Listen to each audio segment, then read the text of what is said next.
So Jack, what was the idea behind Runyons? How did you start it? Why did you call it Runyons? Well, Runyon started one day. It was a Sunday morning, about 10 o'clock in the morning, and Danny Chichester called me at home, and he said, take a ride out to Coral Springs. I want you to look at something. So he told me where it was.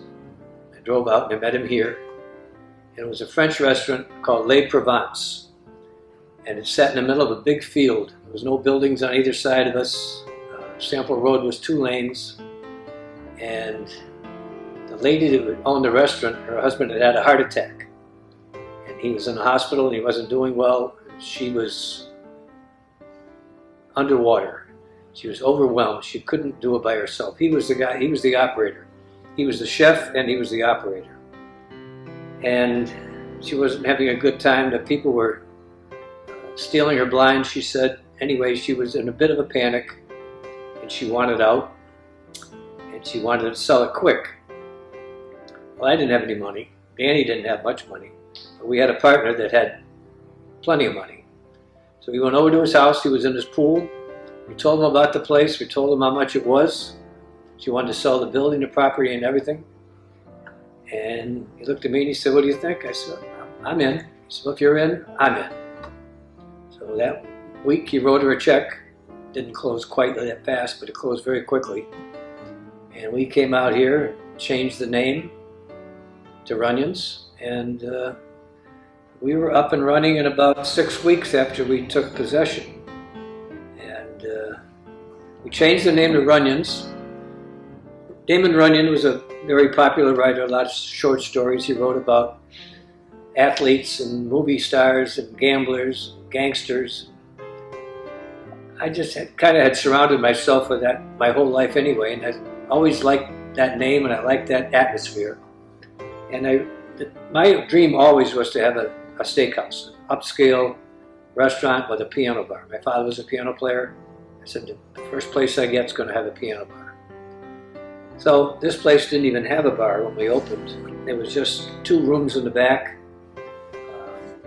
We took a closet and made a bar out of it, put a hole in the side of the wall and a shelf, and the bartenders came and we had very limited space. Everything was in there, but it worked.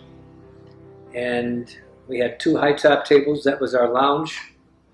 And that's how we operated for the first year and a half. But we immediately applied for a permit to add a bar onto the front of the building. And that opened the day after Mother's Day the following year. And then we really took off. I mean, we were very popular. It was a big gamble out here. There was nothing like that out here. I remember a friend of mine came to the door and he saw we had tilefish on the board outside for a special for fish. He said, I never thought I'd see tilefish at Coral Springs. You know, fish out here was a fish fry back then. And we were ahead of our times, but the place was a beautiful restaurant. It was very, very well done. And it was kind of easy to walk in, and they had plenty of pots and pans and silverware and plates and glasses. So I mean, it was almost a turnkey operation. And from the beginning, we were busy. We weren't jammed every day, but we were never not busy. And I got very fortunate with the opening chef, even though he only stayed from October to January 1st, because he was buying his own restaurant, which I knew before we started. But I was lucky enough to get the second chef, a guy named Ronnie Leeper, and he took us where we had to go for about 3 years, and then Chef Ed really took off. We got our first addition put on, then we put a second addition on, which is this room, which is called the library.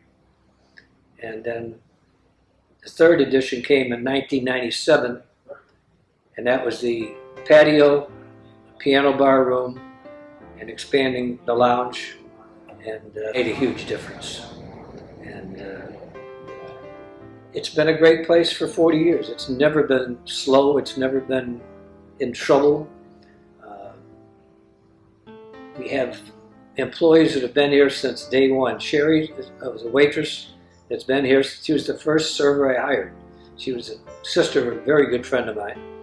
And I hired her and her sister-in-law. And she's still working. She's probably working tonight. and it's been that kind of a place.